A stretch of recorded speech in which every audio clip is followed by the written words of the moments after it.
Hello, what's up, amigong tunay? Balik pala tayo sa Lawag City ngayon. Pero bago dyan, pupunta muna kami sa Baguio City upang i-meet namin si Master June. Master June, okay. Actually, certified takrowista tong mga amigo. One of the best tikong ng Lawag City. Kaya pagdating namin sa Baguio, pina-experience sa amin ang napaka-comfortable na tulugan, ang Microtel. I think it's a 4-star hotel mga idol. Grabe, walking distance na din siya sa mga pasyalan like SM Baguio, Sky Ranch, tapos mga Burnham Park, ano ba, tsaka katabi lang niya din yung terminal ng Victory Liner. Kaya kanay, bunal kayo niyo eh. Nawa. Yung kwarto namin, pinili.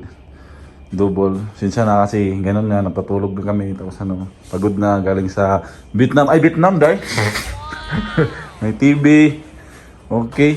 Sa labas nito, yan. Yan, makikita nyo. Panis. Ang lamig dyan sa Baguio.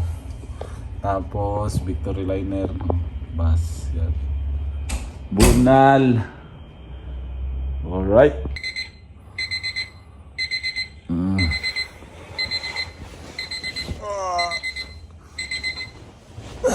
Good morning mga amigo.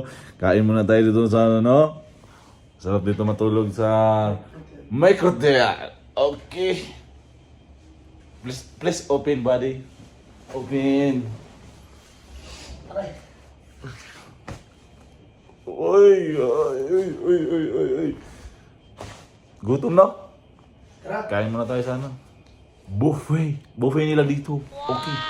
1, 2, 3. Bunal! Siyempre kaon tamigo para kusgan inig bunal ba. So tingnan mo, tanaw malagi. Breakfast bukis lang tamigo. Pinawarag taguis. Og di makot og kaon ba. Isulog silupin. Maig di anad ba, no? Masarap pala yung mga pagkain, amigo. Maraming salamat talaga kay Master Sinti. Bunal na bunal talaga ang pagkain, Master. Okay, usap mga amigong tunay. Kasama kami ni Master Sinti dito sa Mike Hotel. Okay. Kain muna kami ng buffet. Bunal! Bunal! Hanggang sa muli. Babalik kami. Thank you, Master. Bunal.